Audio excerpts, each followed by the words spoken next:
तो भाई यार सबसे पहले चैनल को जाके सब्सक्राइब करो, बेल आइकन प्रेस करो। आओ आप स्टार्ट करते हैं आज लाइफ प्रोसेस। ठीक है, ये 10th का चैप्टर है जो हमारा लाइफ प्रोसेस फर्स्ट चैप्टर है बायोलॉजी का। ठीक है, जिसमें हमें सबसे पहले पढ़ना है न्यूट्रिशन, रेस्पिरेशन, ट्रांसपोर्टेशन, एक्सक्रीशन। चारों प्रोसेसेस एक दूसरे से रिलेटेड है। ठीक है, और एनसीईआरटी में काफ़ी डिटेल में इसको नहीं दे रखा है, तो हम थोड़े बहुत रेफरेंस बुक का भी यूज़ करेंगे। तो आओ स्टार्ट करते हैं।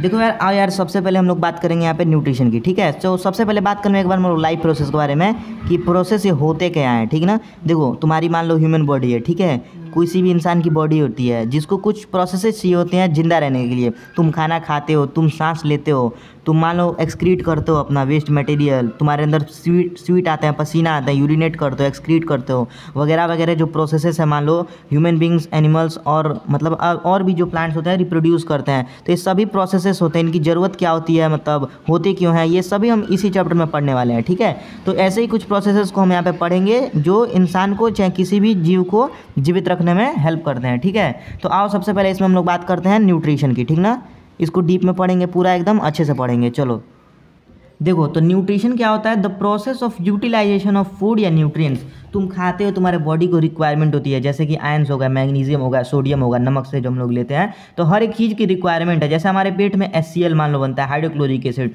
उसको बनने के लिए क्लोरीन की जरूरत होती है, इसलिए हमारे बॉडी को डेली डाइट में NaCl नमक की रिक्वायरमेंट होती है। ठीक है, तो ऐसे ही सभी चीज़ों की अलग अलग जगह पर रिक्वायरमेंट होती है। जैसे मसल्स को कॉन्ट्रैक्ट रिलैक्स करने के लिए कैल्शियम की जरूरत होती है, बोन फंक्शन करने के लिए कैल्शियम की जरूरत होती है। तो ये सभी मिनरल्स को हमारे बॉडी को चाहिए, ऐसे भी ग्लूकोज चाहिए, ऐसे तो हम लोग इसलिए फूड कंज्यूम करते हैं। ठीक है, इसी प्रोसेस को हम क्या कहते हैं? न्यूट्रिशन। तो process of utilization of food is called food या न्यूट्रिएंट्स इज कॉल्ड न्यूट्रिशन। ठीक है, अब न्यूट्रिएंट्स क्या होता है? न्यूट्रिएंट्स देखो, न्यूट्रिएंट्स फूड के वो पार्ट होते हैं जो हमारे बॉडी को चाहिए होते हैं, मतलब डेली एसेंशियल डाइट में। ठीक है, जैसे हो गया कार्बोहाइड्रेट, फैट, आपने इसके बारे में जरूर सुना होगा। ठीक ना, मिनरल्स, विटामिन्स, और हो गया हम लोग का रफेज। ठीक है, और एक होता है क्या? प्रोटीन। ठीक है, आई होप कि आपको ये समझ में आ रहा होगा, आपने इसके बारे में सुना जरूर होगा। तो आओ अब देखते हैं इसमें न्यूट्रिशन के मतलब न्यूट्रिएंट्स होते क्या हैं आगे। आओ यार देखते हैं अब टाइप्स ऑफ न्यूट्रिशन। ठीक है, मतलब न्यूट्रिशन के कैसे टाइप्स होते हैं, कैसे होते हैं। ठीक है, तो सबसे पहले आपने पढ़ा होगा दो टाइप होते हैं इसके, ऑटोट्रॉपिक और एक हेट्रोट्रॉपिक। ठीक है, ऑटोट्रॉप मतलब ऑटो समझ ही सकते हो आप, ऑटोमेटिक कह सकते हो। ट्रॉपिक मतलब क्या होता है? न्यूट्रिशन। ठीक ना, न्यूट्रिशन या फिर नरिशमेंट। तो मतलब जो सेल्फ से नरिश कर लेते हैं, यानी सेल्फ अपना फूड बना लेते हैं, उनको क्या कहते हैं? ऑटोट्रॉपिक कहते हैं। और जो खुद से न बनाते हैं, ऑटोट्रॉपिक द्वारा बनाए हुए चीज़ों को यूटिलाइज करते हैं, उससे क्या कहते हैं? Heterotrophic mode of nutrition. ठीक ना, और उन ऑर्गेनिजम्स को क्या कहते हैं? हेटरोट्रॉप।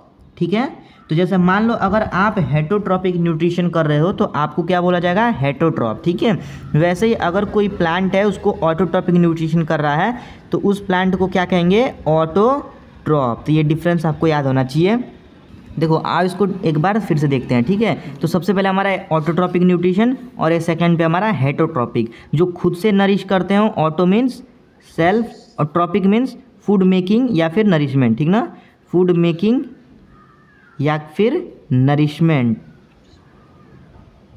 जिससे मतलब उनको न्यूट्रिएंट्स मिलता है, तो खुद से मिलता है, उसे क्या कहेंगे? Autotrophic nutrition. ठीक ना, TRION। ठीक है,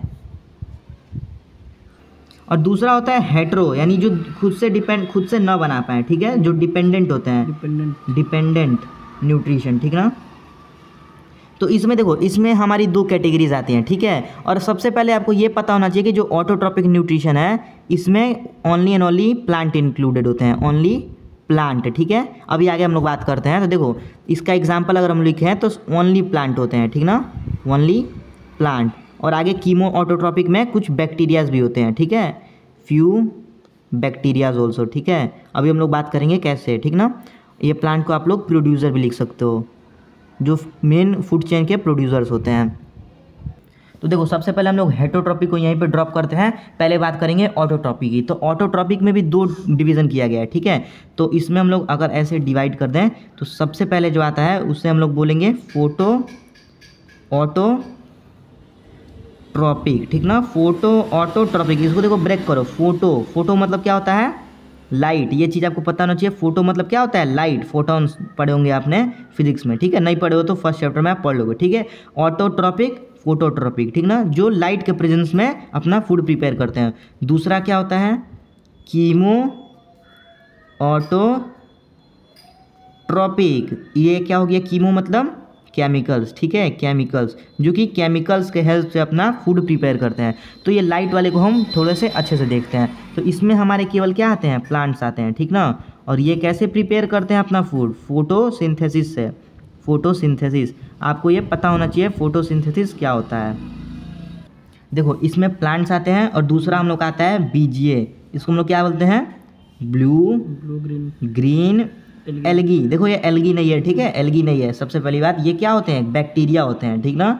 ये एक बैक्टीरिया होते हैं जो कि क्या करते हैं, फोटोसिंथेसिस करते हैं। और क्यों करते हैं, क्योंकि इनके पास क्लोरोफिल होता है, क्लोरोफिल ए नाम का पिगमेंट होता है, ठीक ना। ये ग्रीन पिगमेंट होते हैं, ठीक है, ये ग्रीन, आगे हमें इसका स्ट्रक्चर भी पढ़ना है, आगे चैप्टर में दिया हुआ है, ठीक है। तो देखो शुरू से कन्वे करते हैं सभी चीज़ों को। फोटो ऑटोट्रॉपिक न्यूट्रिशन क्या होता है, देखो ऐसा न्यूट्रिशन जहाँ पे प्लांट्स और ये बैक्टीरिया फोटोसिंथेसिस करते हैं, ठीक है। और उस न्यूट्रिशन में प्लांट्स और ब्लू ग्रीन एल्गी के पास क्लोरोफिल होता है जो लाइट को ट्रैप करता है और इनसे न्यूट्रिशन करवाता है। मेन पार्ट जो इसका है वो क्या है, ये फोटोसिंथेसिस, ठीक है। क्यों, क्योंकि ये कीमोसिंथेटिक या कीमो ऑटोट्रॉपिक वाले जो ऑर्गेनिजम्स होते हैं ये फोटोसिंथेसिस नहीं करते हैं। क्यों, क्योंकि ये इनके पास ये पिगमेंट नहीं होता है, इनके पास ये पिगमेंट नहीं होता है, ठीक है। बट इनके पास ये पिगमेंट क्या होता है, ठीक ना। तो ये कैसे अपना फूड प्रिपेयर करते हैं, आओ आगे पढ़ते हैं। तो देखो कीमो ऑटोट्रॉपिक कौन होते हैं, जो कि क्या करते हैं, केमिकल्स के हेल्प से अपना फूड बनाते हैं। फूड से हम लोग यहाँ पे क्या समझेंगे, ग्लूकोज। अब जल्दी से ग्लूकोज का फॉर्मूला बता दो बच्चों, ये क्या होता है, C6H12O6, ठीक है। आपको इसको याद रखना है, भूलना नहीं है, ठीक है। अगर आप बोर्ड में इसको ऐसे लिख के आते हो ग्लूकोज के आगे ब्रैकेट में मार्क करके ऐसे, तो आपको कुछ चांसेस होते हैं कि आपको अच्छे नंबर मिल जाए उस क्वेश्चन में। देखो तो ये केमिकल्स के प्रेजेंस में अपना फूड प्रिपेयर करते हैं। इसके एग्जाम्पल्स को आपको याद रखना है, नाइट्रोसोमोनास, ठीक ना। दूसरा क्या हो जाएगा, नाइट्रोबैक्टर, और तीसरा क्या हो जाएगा, नाइट्रोकोकस, ठीक ना। आप देख रहे हो इन तीनों में नाइट्रो वर्ड यूज़ किया गया है, नाइट्रोसोमोनास, नाइट्रोबैक्टर, नाइट्रोकोकस। ये नाइट्रो वर्ड इसलिए यूज़ होता है क्योंकि ये नाइट्रोजन यूज़ करते हैं अपने प्रोसेस में, ठीक ना, नाइट्रोजन। देखो H2S सल्फर, ये सल्फर केमिकल्स को रॉ मटेरियल यूज़ करते हैं, अपना फूड प्रिपेयर करते हैं, और ये नाइट्रोजन फिक्सेशन में भी हेल्प करते हैं, ठीक है। इसलिए इनका नाम नाइट्रोजन से रिलेटेड, नाइट्रोसोमोनास, नाइट्रोबैक्टर, नाइट्रोकोकस पड़ा है। देखो यार हेटरोट्रॉपिक क्या होता है, ठीक है। हेट्रो से समझे तो जो सेल्फ डिपेंडेंट नहीं होते हैं, ठीक है ना, हेटरोट्रॉपिक। और ट्रॉपिक मतलब न्यूट्रिशन होता है, हेट्रो ये ट्रॉपिक छूट गया है, ठीक है ना, कोई दिक्कत नहीं है। तो डिपेंडेंट न्यूट्रिशन होते हैं, TION। अरे यार राइटिंग बिगड़ जाती है। चलो देखो, तो इसके हम लोग को एग्जाम्पल देखने हैं, ठीक ना। ये खुद से फूड प्रिपेयर नहीं करते हैं। अब आप किस में आओगे, ऑटोट्रॉपिक में आओगे या हेटरोट्रॉपिक में आओगे, आप सोच के बताओ मुझे। चलो मैं बता देता हूँ। देखो आप आओगे हेटरोट्रॉपिक में, क्योंकि इसमें केवल प्लांट्स आते हैं और ये कुछ फोटोसिंथेटिक बैक्टीरिया आते हैं, जैसे साइनोबैक्टीरिया हो गया, ठीक है। इसे ही हम लोग साइनोबैक्टीरिया कहते हैं, ब्लू ग्रीन एल्गी को। यहाँ मैं नोट डाउन कर देता हूँ, इसे ही हम लोग क्या कहते हैं, साइनोबैक्टीरिया। ध्यान रहे बच्चों, ये कई बार MCQ में पूछ देता है ब्लू ग्रीन एल्गी क्या है, तो ये एल्गी नहीं होता है, ठीक है। ये एक बैक्टीरिया होता है जिसका नाम ग्रीन दिखने की वजह से इसको एल्गी कह देते हैं, क्योंकि एल्गी ग्रीन होते हैं, ठीक है। एल्गी आपने देखा होगा पानी के सोर्स पे ये ग्रीन सा लगा होता है जिस पे पैर स्लिप करता है। देखो आपके मन में अब डाउट आ सकता है कि आप तो अपना फूड खुद प्रिपेयर करते हो, मतलब आपकी मम्मी बनाती हैं, तो ऐसी बात नहीं है। आप जो रॉ मटेरियल का यूज़ करते हो वो हमें किससे मिलता है, इन्हीं से मिलता है, ऑटोट्रॉपिक न्यूट्रिशन करने वाले प्लांट से मिलता है। जैसे मान लो आपके घर में चावल बनता है, दाल बनता है, तो वो जो आपने राइस यूज़ किया है, ठीक है, राइस यूज़ किया है, पल्स यूज़ किया है, वो यूज़ किसका किया है, इन्हीं ऑटोट्रॉपिक वाले ऑर्गेनिजम्स का किया है। क्यों, क्योंकि ये राइस और पल्स सभी प्लांट्स ऑब्टेन होते हैं, तो बेसिक प्रोड्यूसर यही होते हैं, यही प्रोड्यूस करते हैं, और इसी से फूड चेन की स्टार्टिंग होती है। फूड चेन आपने पढ़ा होगा 7th में, और 10th में भी आगे आपको 5th चैप्टर में इन्वायरमेंट में पढ़ना है, ठीक है। देखो 5 ग्रुप होता है, ठीक ना, 5 ग्रुप होता है। इधर मैं नीचे लिखता हूँ, ऐसे नीचे अलग है, इसको मिक्स मत करना। ये पूरे भी जितने प्लेनेट पे मतलब स्पीसीज़ होती हैं ऑर्गेनिजम्स की, उसको 5 ग्रुप में किया गया है। सबसे पहले हमारा आता है मोनेरा, ये दूसरा आता है प्रोटिस्टा, और तीसरा आता है फंजाई, चौथा आता है हम लोग का प्लांटी, और 5वां आता है हम लोग का एनिमालिया, एनिमालिया कह सकते हो, ठीक है, ये आई होता है। देखो ये ग्रुप जो होता है इसके अंदर टोटल 6 टाइप्स के न्यूट्रिशन पाए जाते हैं, ठीक ना, जिसमें इंक्लूडेड होता है जो अभी हमने पढ़ा है ब्लू ग्रीन एल्गी। तो इसलिए आप इसको क्या कहोगे, मतलब ऑटोट्रॉपिक प्लस हेटरोट्रॉपिक, ये दोनों होते हैं, ठीक ना। ये क्या होता है, इसमें भी आप पढ़ोगे तो 2 ग्रुप जो होते हैं, 3 ग्रुप होते हैं, डायटम, डाइनोफ्लेजलेट और यूग्लेनॉइड। ये क्या होते हैं, फोटोसिंथेटिक होते हैं, उनके अंदर भी क्लोरोफिल पाया जाता है। आपने यूग्लेना पढ़ा होगा जो सेमी पैरासिटिक होते हैं, ठीक ना। ऑटोट्रॉपिक भी होते हैं, हेटरोट्रॉपिक भी होते हैं। तो ये भी क्या होते हैं, ऑटोट्रॉपिक प्लस हेटरोट्रॉपिक होते हैं। बट ये जो होते हैं ये क्या होते हैं, सेप्रोफिटिक होते हैं, जो कि केवल हेटरोट्रॉपिक हो, मतलब हेटरोट्रॉपिक के अंदर आता है। तो ये क्या हो गया, हेटरोट्रॉपिक हो गया। ये प्लांटी क्या हो गया, ये ऑटोट्रॉपिक। क्यों, अभी हमने पढ़ा यहाँ पे भाई, क्या देख रहे हो, इधर देखो, ये प्लांट्स जो क्या होते हैं फोटोसिंथेसिस करते हैं, ये भी क्या होते हैं, केवल ऑटोट्रॉपिक होते हैं। और ये एनिमल्स कैसे होते हैं, हेटरोट्रॉपिक होते हैं, हेटरोट्रॉपिक होते हैं, ठीक है। अब देखो तो इसमें हम लोग किसको ऐड करेंगे, पहला तो आ गया हम लोग का फंजाई प्लस एनिमल्स, ठीक है। अब इसमें आप जितने भी एनिमल्स होते हैं, जितने भी फंजाई होते हैं, उनको ऐड कर सकते हो, प्लस फ्यू प्रोटिस्ट, है ना। अब ये फ्यू प्रोटिस्ट में कौन आते हैं ये आपको पता चलेगा। जैसे हम लोग अमीबा का बात किया था, ये प्रोटिस्ट के अंदर आते हैं। अमीबा हो गया, पैरामीशियम हो गया, ठीक है, ये सब किस में आएंगे, प्रोटिस्ट में आते हैं। तो ये भी ऐड कर सकते हो। और इसके अलावा आप एनिमल्स में किसको बोल सकते हो, ह्यूमंस को ऐड कर सकते हो, हम भी एक एनिमल ही होते हैं, ठीक ना।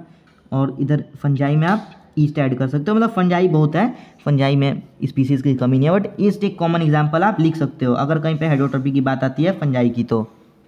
और बाकी ये मोनेरा में भी हेटरोट्रॉपिक होता है ना, तो इसे कहाँ छोड़ रहे हो, मोस्ट ऑफ, यहाँ लिख दो मोस्ट ऑफ मोनेरा, ठीक है। मोस्ट ऑफ बैक्टीरिया एक ही ग्रुप इसके अंदर आता है, तो मोस्ट ऑफ बैक्टीरिया कह सकते हो आप। Most of bacteria, fungi, animals और फ्यू प्रोटिस्ट, ये हेटरोट्रॉपिक परफॉर्म करते हैं, जो खुद से न्यूट्रिशन नहीं लेते हैं। और दोनों में अगर बात करें किसकी, देखो यार ऑटोट्रॉपिक की बात करते हैं, ठीक है। तो ऑटोट्रॉपिक प्लांट्स में होता कैसे है, तो मेन जो प्रोसेस होता है ना, जो मेन प्रोसेस होता है वो क्या होता है, फोटोसिंथेसिस, है ना, फोटोसिंथेसिस, ठीक ना। ये लाइट के प्रेजेंस में, फोटो मतलब क्या होता है, लाइट के प्रेजेंस में प्रेजेंस होता है, ठीक ना। सिंथेसाइज करना यानी कि फूड मेकिंग प्रोसेस होता है, ठीक ना, लाइट के प्रेजेंस में। आओ अब देखते हैं ये होता कैसे है। तो एक क्वेश्चन यहाँ पे आता है कि क्या सब में फोटोसिंथेसिस होता है, तो नहीं होता है। क्यों, क्योंकि जिन प्लांट्स के पास क्लोरोफिल नहीं होगा, मान लो क्लोरोफिल ये ग्रीन पिगमेंट होता है, ठीक ना, क्या है ये ग्रीन पिगमेंट है, तो जिन प्लांट्स के पास ये होगा, ठीक ना, सिर्फ वही प्लांट्स क्या करेंगे, फोटोसिंथेसिस करेंगे, है ना। बाकी जो भी ग्रीन नहीं है वो नहीं करेंगे, ठीक है। अब बात करते हैं कि ग्रीन पोर्शन जिसके, मान लो देखो अगर ये प्लांट मैंने बनाया यहाँ पे, ये यहाँ से इसकी लीफ बनाई एक छोटी सी, ठीक ना, ये देखो ये भी ग्रीन है और ये स्टेम भी ग्रीन होता है, देखा होगा आपने, न्यू जो स्टेम होते हैं वो ग्रीन ही होते हैं। तो जो भी ग्रीन पार्ट है, भले वो स्टेम हो या फिर मेन इसका ट्रंक हो या फिर ये लीफ हो, ठीक ना, वो ग्रीन पार्ट जो है वो क्या करेंगे, फोटोसिंथेसिस करेंगे, ठीक ना। ये बात आपको पता होनी चाहिए। आओ अब देखते हैं आगे कि फोटोसिंथेसिस के कैसा होता है। इसके 2 प्रोसेस हमने पढ़ने हैं। सबसे पहले होता है लाइट रिएक्शन, ये 2 रिएक्शन डिवाइड किए गए, जबकि होता ये मतलब एक के साथ एक होता है, ठीक है। ऐसा नहीं कि पहले ये होगा फिर वो होगा, लेकिन हमने इसको अपने कन्वे के हिसाब से 2 पार्ट में कर रखा है, लाइट रिएक्शन और दूसरा क्या हो गया, डार्क रिएक्शन, ठीक ना। ये लाइट रिएक्शन कहाँ होता है, लाइट के प्रेजेंस में होता है, और ये कहाँ होता है, ये भी लाइट के प्रेजेंस में ही होता है, ठीक है। बच्चों को बहुत यहाँ पे कन्फ्यूजन होता है कि डार्क मतलब प्रेजेंस में नहीं होता है। देखो होते सब साथ हैं, ठीक है, लेकिन इस रिएक्शन में लाइट की ज़रूरत होती है, इट नीड लाइट, ठीक है, नीड क्या, लाइट की होती है, ठीक ना। जबकि यहाँ डू नॉट नीड लाइट, ठीक ना, डू नॉट नीड लाइट। और इससे भी हमने आगे स्टेप बाय स्टेप में तोड़ रखा है, ये 4 स्टेप्स में अभी हम इसको तोड़ेंगे, ठीक ना। 4 स्टेप में इसको हम लोग पढ़ने वाले हैं, ठीक है, उसको आगे हम लोग अभी डिस्कस करेंगे। और ये क्या होता है, सिंपली रिडक्शन होता है, ठीक ना, ये मेन प्रोसेस होता है और ये रिडक्शन होता है। और यहीं पे क्या जाके हम लोग का बन जाता है, गिव ग्लूकोज, ठीक ना, ग्लूकोज जो हमें चाहिए था, ये पूरे स्टेप्स हमें चाहिए क्या था, यही ग्लूकोज चाहिए था, ठीक ना। मेन फोटोसिंथेसिस का जो आउटपुट होता है ये ग्लूकोज होता है, ठीक ना, आउटपुट। और एक चीज़ और आउटपुट होता है, वो क्या होता है हम लोग का, ऑक्सीजन होता है, ठीक ना। आओ अब आगे स्टेप्स पढ़ते हैं किसके, लाइट रिएक्शन के।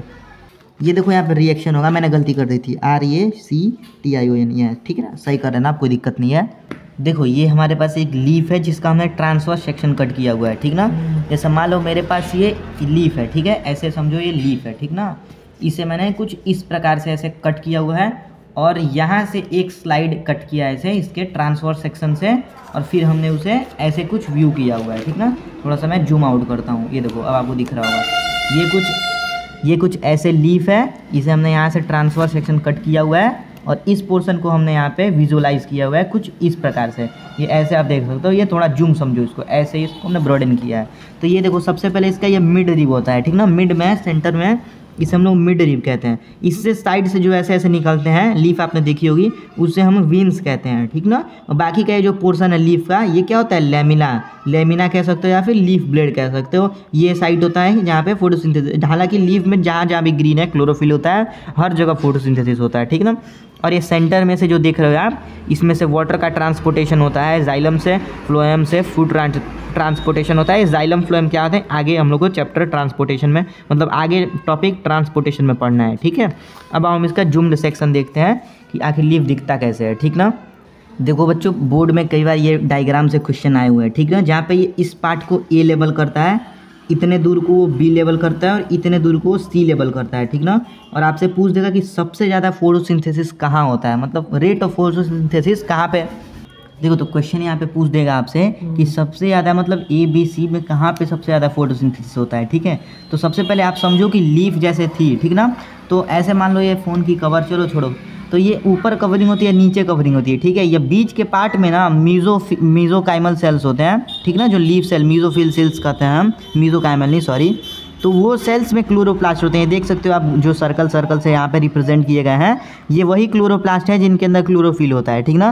तो दो लेयर में सबसे ज़्यादा क्या होता है, ये बी में, मतलब बी वाले लेयर में सबसे ज़्यादा क्या होता है, फोटोसिंथेसिस होता है, ठीक ना। और ऊपर के साइड में एक वैक्सी क्यूटिकल होता है, आपने देखा होगा किसी भी पत्ते पे पानी रुकता नहीं है क्योंकि वैक्सी होता है, वैक्स टाइप का डिपोजिशन उसके ऊपर होता है। बाकी ये क्या है, वैक्सी क्यूटिकल है, ठीक ना। और इसी मतलब यहीं पे वैक्सी अपर एपिडर्मिस भी होता है, एपी यानी ऊपर और डर्मिस यानी स्किन, यानी ऊपर की स्किन को अपर एपिडर्मिस कहते हैं। सेम लोअर साइड पे भी लोअर एपिडर्मिस हो गया, ठीक ना, लेकिन वैक्सी क्यूटिकल सिर्फ एक ही साइड होता है जो है ऊपर के साइड पे, ठीक है। आई होप कि आपको समझ में आए होंगे। देखो क्वेश्चन पूछता है कि वैक्सी क्यूटिकल का रोल क्या होता है, ठीक ना, क्योंकि ये वैक्सी होता है, मतलब कि इसमें से कोई चीज़ें पास नहीं करती हैं, समझ रहे हो, सिंपली जैसे वाटर हो गया, तो यही ट्रांसपीरेशन को प्रिवेंट करता है। ट्रांसपीरेशन क्या होता है, वाटर लॉस होता है। मान लो सनलाइट पड़ रहा है, हीट बढ़ रही है उसके अंदर, तो ये ट्रांसपीरेशन जो होता है ना, ये बहुत रैपिड वे में होने लगता है, यानी कि वाटर लॉस बहुत ज़्यादा होता है। इसीलिए लीफ को ऐसे डिज़ाइन किया गया है कि वहाँ से ट्रांसपीरेशन कम हो, यानी वाटर का लॉस कम हो, ठीक ना। ये देखो आओ हम लोग फोटोसिंथेसिस पढ़ते हैं। तो फोटोसिंथेसिस यानी food making process green plant से, ठीक ना। ये लीफ देख सकते हो, ये सिंपल डायग्राम हमने एक प्लांट का बना रखा है, इस पर मतलब कोई कमेंट नहीं करेगा, ठीक ना। तो सबसे पहले इनपुट क्या क्या होता है, देखो सबसे पहला हमारा जो इनपुट होता है वो होता है लाइट एनर्जी का, ठीक ना। लाइट एनर्जी का किससे होता है, सन से होता है, ठीक ना। दूसरा हमारा जो इनपुट होता है वो होता है ऑक्सीजन से, ठीक ना। और ये कौन मतलब कैसे होता है, किस फॉर्म में, गैसियस फॉर्म में, ठीक ना। गैसियस फॉर्म में कहाँ से होता है, एटमॉस्फेयर से होता है ना, एटमॉस्फेयर से, ठीक ना, एच है, ठीक ना। और कौन इसको एब्जॉर्ब करता है ऑक्सीजन को, मतलब किस वे से जाता है, तो ये हमारा जाता है लीफ से, है ना, लीफ के थ्रू जाता है। और तीसरा हमारा इंटेक जो होता है वो होता है वाटर का, कहाँ से होता है, सॉइल से होता है, ठीक ना। और कौन करता है, तो रूट करता है, ठीक ना। ये हो गया थ्रो रूट, है ना, फ्रॉम सॉइल, ठीक ना। तो तीन रॉ मटेरियल हमारे होते हैं फोटोसिंथेसिस के, ठीक ना। सबसे पहला हमारा वाटर होता है, दूसरा हमारा ऑक्सीजन होता है और तीसरा हमारा लाइट एनर्जी होता है, ठीक ना। एनर्जी का सोर्स होता है, यही हेल्प करता है रिएक्शंस को कन्वे करने में, ठीक ना। इसी रिएक्शन के हेल्प से दूसरे हमारे एनर्जी यूनिट बनते हैं जिसे हम एटीपी कहते हैं, और फिर वो एटीपी आगे एनर्जी का मतलब काम करता है, ठीक है। और आउटपुट हमारा क्या होता है, सॉरी यार यहाँ पे फ्लू में ऑक्सीजन लिख दिया, ये कार्बन डाइऑक्साइड होता है, ठीक ना। सॉरी यार, ये CO2 होता है, ठीक है ना, फ्लो में बोल दिया, कोई बात नहीं, चलो मैनेज कर लेना, ठीक ना। ये गैसियस फॉर्म में भी इनटेक होता है, बाकी सब सही है, ठीक ना। और जो आउटपुट होता है वो हमारा क्या होता है, ऑक्सीजन होता है, ठीक ना। आपने पढ़ा होगा कि प्लांट्स हमें ऑक्सीजन देते हैं, वो बात सही है, कोई दिक्कत नहीं है। और दूसरा हमारा जो आउटपुट होता है वो प्लांट खुद यूज़ करता है, उसे हम लोग ग्लूकोज कहते हैं, ठीक ना। ये ग्लूकोज हो गया, C6H12O6, ये फॉर्मूला याद रखना बहुत इंपॉर्टेंट है, ठीक ना। तो 2 आउटपुट हमारा यहाँ से निकलता है। तो सबसे पहले ये जो होता है फिर से इन्वायरमेंट में चला जाता है, और ये जो होता है वो स्टोर किया जाता है। कहाँ पे किया जाता है, प्लांट के एरियल पार्ट में, ठीक ना। जैसे ये रूट हो गया, स्टेम हो गया, ये कहाँ होता है, स्टोर कर देता है प्लांट, ठीक ना। स्टोर किस फॉर्म में करता है, store in form of starch के फॉर्म में करता है, ठीक है, स्टार्च के फॉर्म में। जबकि एनिमल्स इसको किस ग्लूकोज को किस फॉर्म में स्टोर करते हैं, तो ग्लाइकोजन के, यहाँ शॉर्ट में लिख देता हूँ, ग्लाइकोजन के फॉर्म में, ठीक ना। बनता ग्लूकोज ही है, चाहे वो प्लांट हो या फिर एनिमल्स हो, हम लोग हो, ठीक ना। बट हम लोग उसे ग्लाइकोजन के फॉर्म में स्टोर करते हैं, प्लांट उसको स्टार्च के फॉर्म में स्टोर करता है। ये भी कार्बोहाइड्रेट है, ये भी कार्बोहाइड्रेट है, ये एक सिंपल कार्बोहाइड्रेट है, एक कॉम्प्लेक्स कार्बोहाइड्रेट है, ये भी कार्बोहाइड्रेट है, ठीक है, कोई दिक्कत नहीं। देखो आओ अब देखते हैं हम लोग फोटोसिंथेसिस का लाइट रिएक्शन, ठीक ना। तो ये हमारा लिखते हैं लाइट रिएक्शन, ये देखो 4 स्टेप्स में होता है, ठीक ना।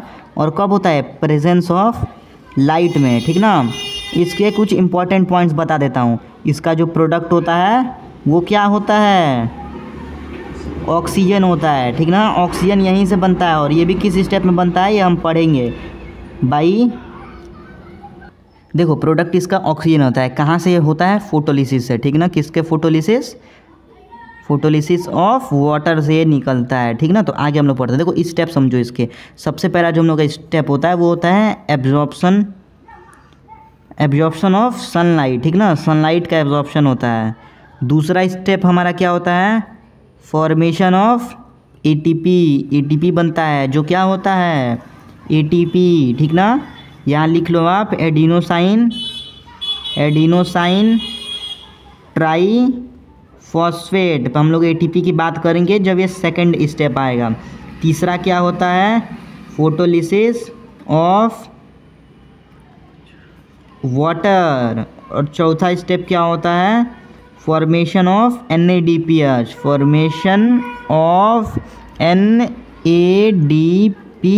ठीक है, निकोटिनामाइड एडिनाइन डाइफॉस्फेट हाइड्रोजन, ठीक ना। इसका फॉर्मूला लिखने की ज़रूरत नहीं है, पूछेगा नहीं आपसे। अब यहाँ का 2 प्रोडक्ट बनते हैं, ठीक ना। इसका बाई प्रोडक्ट आप यहाँ से लिख सकते हो। इसका बाई प्रोडक्ट हमारा 2 चीज़ होता है, पहला होता है हाइड्रोजन और दूसरा क्या होता है, ऑक्सीजन, ठीक है ना। इसको हम लोग आगे बात करेंगे, अभी यहाँ पे इसकी ज़रूरत नहीं है, ठीक है। अब देखो ये एब्जॉर्प्शन। अब चलो सबसे पहले हम लोग बात करते हैं पहले स्टेप की, ठीक ना। सबसे पहला स्टेप क्या है, एब्जॉर्प्शन ऑफ सनलाइट, ठीक ना। अब देखो सनलाइट एब्जॉर्ब क्यों करना है, ठीक है, चलो आगे बात करते हैं अच्छे से। आओ देखो, ठीक है, पहला स्टेप होता है एब्जॉर्प्शन ऑफ सनलाइट। ये करता कौन है, क्लोरोफिल करता है। क्लोरोफिल पिगमेंट होता है, ग्रीन पिगमेंट होता है, ठीक ना, जो कि एब्जॉर्ब करता है, ठीक ना, ग्रीन पिगमेंट। अब तुम सोच रहे होगे कि एब्जॉर्ब करता ही क्यों है, ठीक ना। तो समझो बात को, क्लोरोफिल के अंदर जो होता है, ये क्या होता है, क्लोरोफिल के अंदर मैग्नीशियम आयन होते हैं, ठीक ना। मैग्नीशियम 2+ के आयन्स होते हैं, ठीक ना। अब जैसे मैग्नीशियम होते हैं, ठीक ना, मैग्नीशियम होते हैं, इसको ऐसे लिख सकते हो, मैग्नीशियम होते हैं। और जैसे इनके ऊपर लाइट पड़ती है ये अपने इलेक्ट्रॉन को लूज़ कर देते हैं, इलेक्ट्रॉन लूज़ करते हैं और Mg2 का फॉर्मेशन करते हैं। एक आयन होता है, ठीक ना, मैग्नीशियम पर पावर 2 है, मतलब चार्ज आता है, ठीक है। और ये जब आयन एक्टिवेट होते हैं तो ये मतलब आयन बन जाता है, आयन जो होता है वो एक्टिवेट होता है और सनलाइट एब्जॉर्ब करता है, ठीक ना। और ये लाइट एनर्जी जो होती है, उसी लाइट एनर्जी के प्रेजेंस में ये प्लस लाइट एनर्जी के प्रेजेंस में हमारा यहीं पे जो होता है ATP बनता है, ठीक ना, ATP बनता है, ठीक है।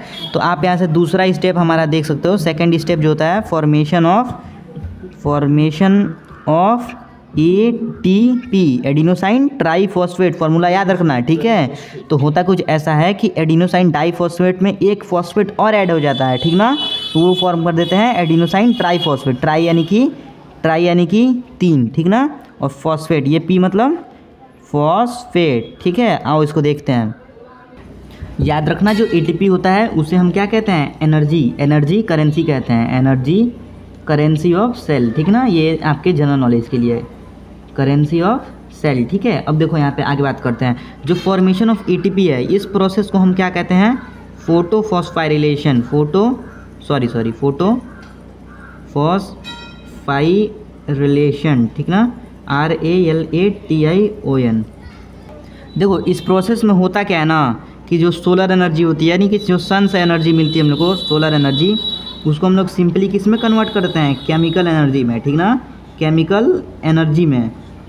तो ये देखो ATP का ये फॉस्फेट होता है, एक फॉस्फेट और ये दो फॉस्फेट जुड़े होते हैं, ठीक ना, जिसे हम ADP कहते हैं, ADP एडिनोसाइन डाइफॉस्फेट। इसमें क्या होता है, एक फॉस्फेट और जुड़ जाता है और ये फॉर्म कर देते हैं क्या, 3 बॉन्ड वाले, मतलब डबल बॉन्ड वाले एडिनोसाइन ट्राइफॉस्फेट। देखो बीच में इनके बॉन्ड होता है, ठीक ना, इसे हम क्या कहते हैं, ATP। और सबसे ज़्यादा एनर्जी किसके पास होता है, इसी के पास होता है, ठीक ना।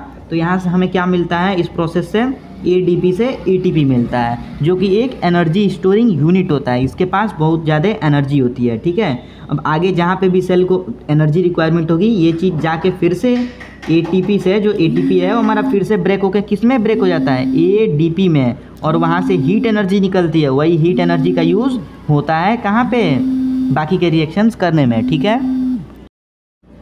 देखो ये रहा हमारा फोटोलिसिस ऑफ वाटर, जो कि थर्ड स्टेप है लाइट रिएक्शन का, ठीक ना। तो फोटो मतलब क्या होता है, लाइट होता है। फोटो मतलब क्या होता है, लाइट होता है। लिसिस मतलब क्या होता है, ब्रेक डाउन होता है ना। लिसिस मतलब क्या होता है, ब्रेक डाउन होता है। तो वाटर का ब्रेक डाउन किसके प्रेजेंस में, लाइट के प्रेजेंस में, यानी लाइट की एनर्जी को यूज़ करते हुए, ठीक ना। तो देखो यहाँ पे हमारा H2O का जो मॉलिक्यूल होता है लीफ में, जब उस पर लाइट पड़ती है तो वो इन मॉलिक्यूल्स में टूटता है, पहला हाइड्रोजन और दूसरा ऑक्सीजन। कुछ और तो इसमें है नहीं कि जो टूटे, ठीक है। रिएक्शन मैंने बैलेंस कर दिया, देख सकते हो। तो ये चीज़ जो हमारा होता है, ये नेक्स्ट स्टेप में चला जाता है, नेक्स्ट स्टेप में यूटिलाइज हो जाता है, ठीक ना। यहाँ पे हमारा NADPH बनता है, फॉर्मेशन ऑफ NADPH, है ना। आगे हम लोग यहीं से भी देख लेंगे NADPH, ठीक ना। और ये जो हमारा है ऑक्सीजन, ये हमारा इन्वायरमेंट में चला जाता है, ठीक ना, इन्वायरमेंट में चला जाता है। और ये एज अ बाई प्रोडक्ट जाता है, ठीक ना। किसका बाई प्रोडक्ट, फोटोसिंथेसिस का, ठीक ना। आई होप कि ये रिएक्शन आपको समझ में आएगा। आओ अब हम अपना ये फोर्थ वाला रिएक्शन देखते हैं। ये फोर्थ वाला जो है फॉर्मेशन ऑफ NADPH, ठीक ना। तो होता क्या है, ये NADPH भी जो होता है हमारा, ये भी एक एनर्जी यूनिट को आप समझ सकते हो, आप इसे एनर्जी यूनिट बोल सकते हो, ठीक ना। जो कि इस फॉर्म में होता है, पहले NADP के फॉर्म में होता है, निकोटिनामाइड एडिनाइन डाइफॉस्फेट, ठीक है। ये देख सकते हो, जब आप इसमें एक हाइड्रोजन ऐड करते हो, वो यहाँ से जो हाइड्रोजन रिलीज हुआ था, वो हाइड्रोजन इसे समअप होकर के क्या बना देता है, NADPH। आपको याद हो ये एक इलेक्ट्रॉन भी रिलीज़ हुआ था स्टार्टिंग में, तो वो भी इलेक्ट्रॉन इसमें होता है, तब जाके प्लस माइनस एक दूसरे से चार्ज कैंसिल होते हैं और ये NADPH का फॉर्मेशन होता है, ठीक ना। इसको आप ऐसे लिख सकते हो, निकोटिनामाइड एडिनाइन डाइफॉस्फेट हाइड्रोजन, ठीक है। और इसके बाद हम पढ़ने वाले हैं डार्क रिएक्शन, बट उससे पहले एक बार हम टोटल लाइट रिएक्शन को समराइज़ कर लेते हैं। सबसे पहले हमारा हुआ था क्या, एक बार रिपीट करो आप जहाँ पे भी हो, एब्जॉर्प्शन ऑफ सनलाइट, ठीक है। सबसे पहले तो यही होगा ना, सनलाइट एब्जॉर्ब कौन करेगा, क्लोरोफिल करेगा, ठीक है, लीफ में जो होती है। दूसरा स्टेप क्या होता है, फॉर्मेशन ऑफ ATP। ATP क्या है, एडिनोसाइन ट्राइफॉस्फेट, ठीक ना, एडिनोसाइन ट्राइफॉस्फेट एनर्जी यूनिट है। तीसरा क्या होता है, फोटोलिसिस ऑफ वाटर। फोटोलिसिस क्यों होता है, क्योंकि लाइट से मतलब टूटता है, क्यों मतलब क्या होता है उसका बाई प्रोडक्ट, एक तो ऑक्सीजन होता है और सेकंड में क्या होता है, हाइड्रोजन होता है। हाइड्रोजन कहाँ यूटिलाइज होता है, तो हमारे इसमें होता है, जो कि होता है फॉर्मेशन ऑफ NADPH। ये भी एक एनर्जी यूनिट आप समझ सकते हो, ठीक है, NADPH। तो सबसे पहले समराइज़ करो, ये क्लोरोफिल से होता है एब्जॉर्प्शन ऑफ सनलाइट, फिर हमारी ATP बनती है जो कि एक एनर्जी यूनिट होती है, फिर होता है फोटोलिसिस, ब्रेकडाउन ऑफ वाटर, ठीक ना, लाइट के प्रेजेंस में। इससे हमारे बाई प्रोडक्ट ऑक्सीजन हाइड्रोजन निकलते हैं, हाइड्रोजन इसमें यूटिलाइज होता है और ऑक्सीजन हमारा यहाँ से एटमॉस्फेयर में निकल जाता है। तभी आपने सुना है कि प्लांट्स हमें ऑक्सीजन देते हैं, ठीक ना। ये वहीं से होता है, किस स्टेप से होता है, इस स्टेप से होता है। ध्यान रखना इस स्टेप को, बहुत इंपॉर्टेंट स्टेप है, बोर्ड एग्जाम में कई बार ये पूछा जाता है, ठीक है ना। मैं यहाँ पे मार्क कर देता हूँ इंपॉर्टेंट, ठीक है। अब हम पढ़ते हैं डार्क रिएक्शन को, ठीक है। सिंपली डार्क रिएक्शन का जो प्रोडक्ट होता है वो हमारा ग्लूकोज होता है, इतना समझो। आगे हम देखते हैं डार्क रिएक्शन होता क्या है, क्या क्या इनपुट होता है, क्या आउटपुट होता है, ठीक है। ध्यान में रखना कि ये भी लाइट में ही होता है, साइमल्टेनियसली होते रहते हैं, एक के बाद एक होता रहता है, बट सिंपली हम लोग उसको अपने कन्वे के हिसाब से ये कहते हैं कि ये लाइट रिएक्शन है, डार्क रिएक्शन, क्योंकि लाइट रिएक्शन में लाइट की ज़रूरत होती है बट डार्क रिएक्शन में होती नहीं है, बट दोनों होते तो दिन में ही है ना, इस चीज़ समझना। यहाँ पे बच्चों को कोई बहुत बार कन्फ्यूज़न होता है, मैंने कई के बच्चों के कमेंट्स पढ़े हैं। ये रिएक्शन पे ध्यान देना एक बार, ये फाइनल रिएक्शन है डार्क रिएक्शन का, ठीक है ना। ये रिएक्शन आपको याद नहीं करना, बस समझो एक बार होता क्या है फाइनल में। तो फाइनल में सिंपली कुछ नहीं होता है, CO2 और ये एनर्जी, ठीक ना, ये मिलके, हाँ तो यहाँ पे C और O है और यहाँ पे H एक होता है, ठीक ना, जो मिल के तीनों ग्लूकोज फॉर्म करते हैं, ठीक है ना। ये देख सकते हो ग्लूकोज में 6 कार्बन, यहाँ पे रिएक्शन मैंने पहले से बैलेंस कर रखा है, एक बार मैच कर सकते हो, ठीक है।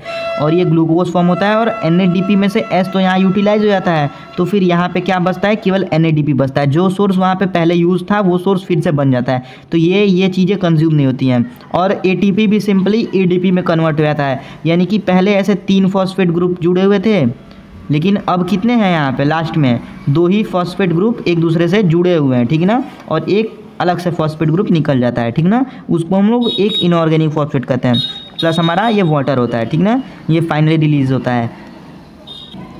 हाँ, ये जो आप वाटर देख रहे हो ये फिर साइमल्टेनियसली उसी में यूज़ हो जाता है, यानी कि आगे अगर किसी सेल में लाइट रिएक्शन हो रहा है तो यहाँ पे वो फिर से ब्रेक डाउन होकर के ऑक्सीजन फोटोलिसिस से दे देता है, ठीक ना। तो मेन जो हम लोग का बाई प्रोडक्ट वो बनता है वो क्या होता है, ये ग्लूकोज, ठीक ना। ये ग्लूकोज के लिए हमने इतनी मेहनत की है, ठीक है। आओ अब आगे बढ़ते हैं।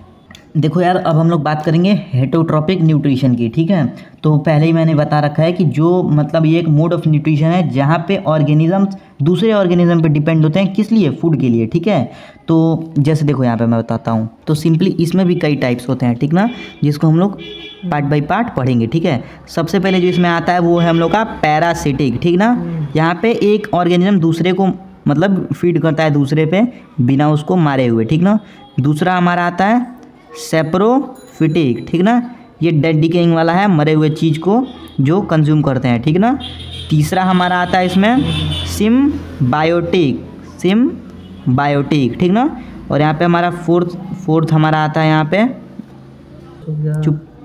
इंसेक्टिवरस, ठीक ना, इंसेक्टिवरस, ठीक ना। ये कुछ प्लांट्स होते हैं जिनके बारे में हमें शॉर्ट में देखना है, ठीक है।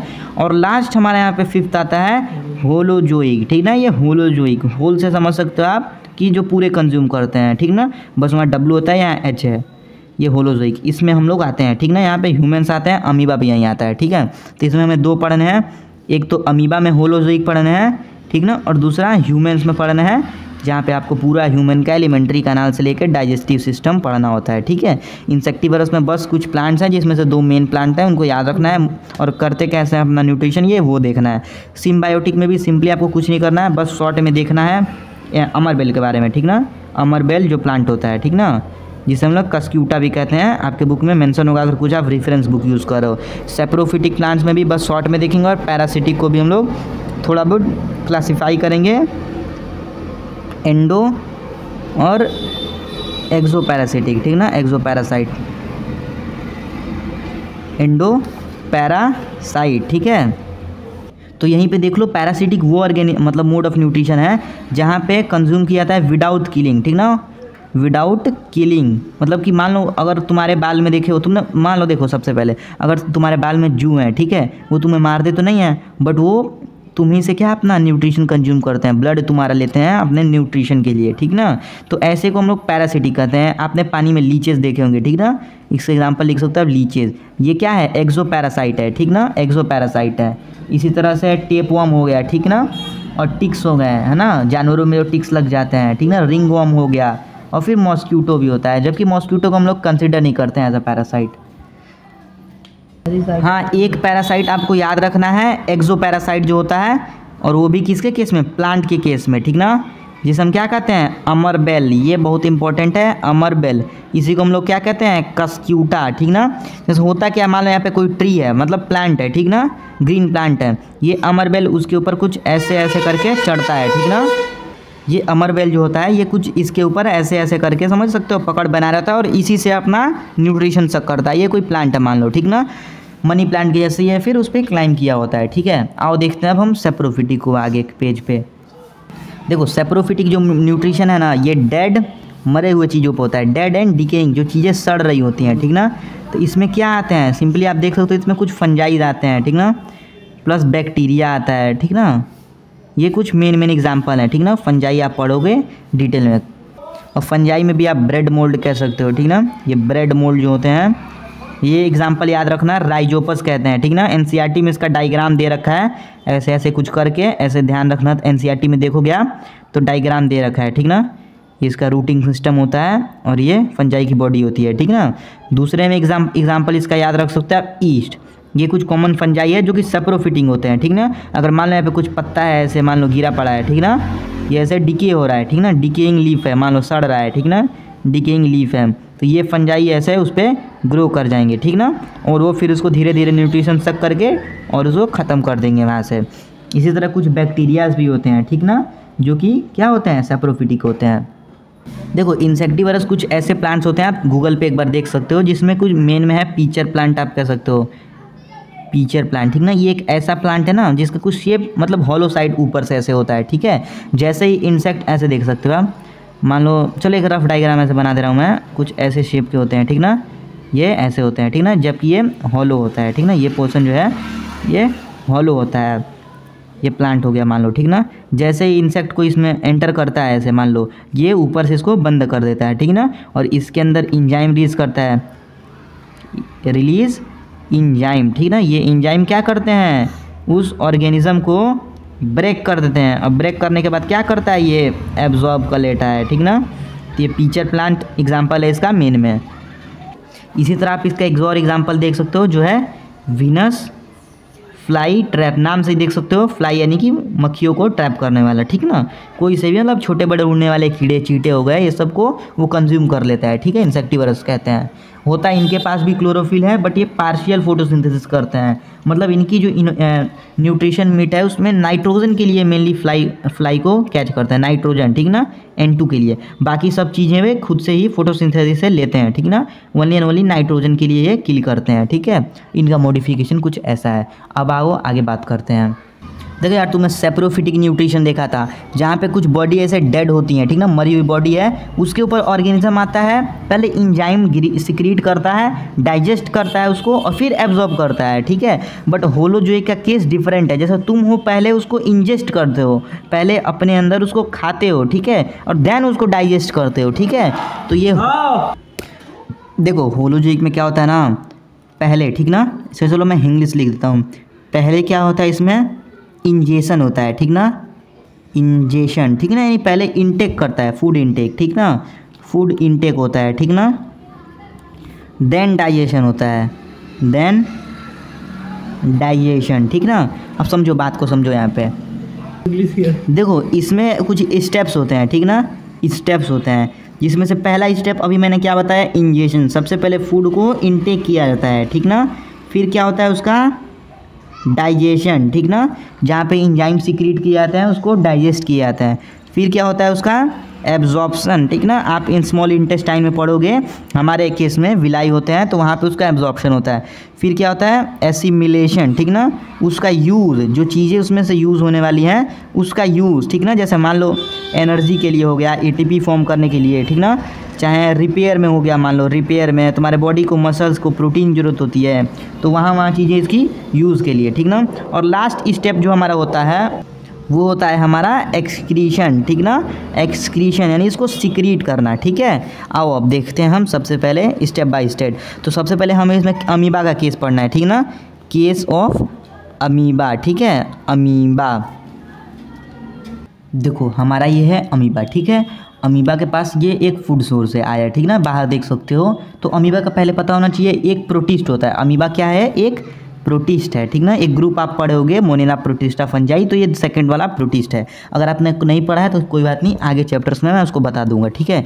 ये फूड सोर्स जैसे ही आता है वो अपने बॉडी शेप को चेंज करता है, ठीक है। अमीबा का कोई फिक्स शेप नहीं होता है, और ये कप लाइक स्ट्रक्चर बनाता है, देख सकते हो, कप शेप्ड स्ट्रक्चर होता है, ठीक ना।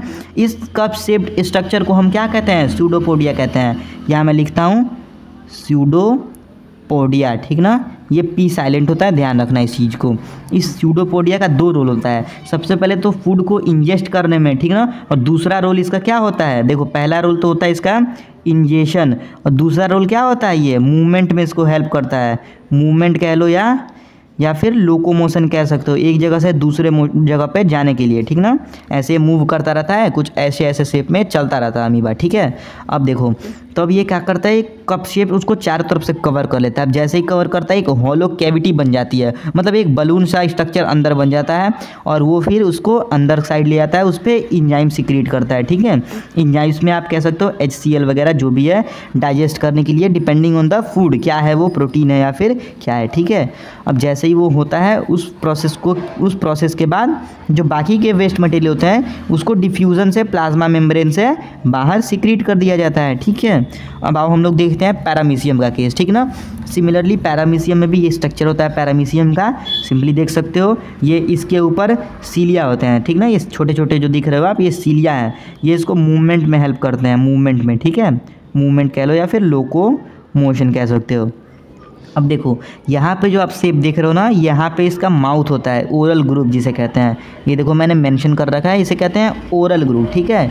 ये माउथ जो होता है यहीं पे फूड सोर्स आता है और फिर सीलिया के हेल्प से उसको पुश कर दिया जाता है अंदर, ठीक ना, पैरामीशियम के अंदर। और देन फिर से यहाँ पे देख सकते हो लेटर इट इज डाइजेस्ट है, उसको इंजाइम सिक्रीट करता है, डाइजेस्ट करता है, और फिर से वही डिफ्यूज़न से बाहर सिक्रीट हो जाता है, ठीक ना। अब हम लोग बात करेंगे ह्यूमन डाइजेस्टिव सिस्टम की। देखो ह्यूमन डाइजेस्टिव के बारे में पढ़ने से पहले हमें पता होना चाहिए कि ह्यूमन बॉडी एक कॉम्प्लेक्स मल्टी सेलुलर ऑर्गेनिज्म होता है, ठीक है ना, ह्यूमन जो होता है, तो उसके अंदर मतलब डाइजेशन के लिए ऐसा सिंपली ये नहीं होता है, मतलब फूड नहीं होता है, ओरल ग्रूव नहीं होता है, या फिर ऐसे सिस्टम नहीं होते हैं डायरेक्टली सिक्रीट करने के लिए। उसके अंदर न्यूट्रिशन के लिए पूरे मतलब एलिमेंट्री कैनाल हो गया, ग्लैंड्स हो गए, तरह तरह के सिक्रीशन के लिए वो सभी पाए जाती हैं। तो हमें ह्यूमन डाइजेस्टिव सिस्टम को थोड़े अच्छे से पढ़ना चाहिए ताकि हमें कुछ कंसेप्ट पता रहे आगे, उसके डेली लाइफ यूजेस कई सारे हैं, ठीक है। आओ स्टार्ट करते हैं। देखो अब हम बात करेंगे ह्यूमन डाइजेस्टिव सिस्टम की, ठीक है। तो देखो इसमें बात करें तो सबसे पहले आपको एक ट्यूब दिख रहा होगा जो यहाँ से लेकर के यहाँ से पूरा कंटिन्यू होता है ये, ठीक ना। फिर ये स्मॉल इंटेस्टाइन से होते हुए यहाँ से लार्ज इंटेस्टाइन, और ये फिर बाहर सिक्रीट हो जाता है, ठीक ना। तो इसको पहले हम लोग ऐसे कुछ डिनोट करेंगे एलिमेंट्री कैनाल से, ठीक ना, एलिमेंट्री कैनाल। इसमें केवल वे ऑर्गन्स आएंगे जिसमें फूड एंटर करता है एक्चुअल में, ठीक है।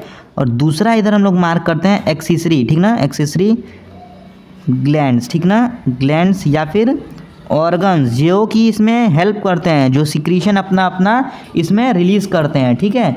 तो एलिमेंट्री कैनाल में हम लोग बात करें तो सबसे पहले हमारा यहाँ पे आएगा सबसे पहले बकल कैविटी, सबसे पहले क्या आएगा, बकल कैविटी, ठीक है।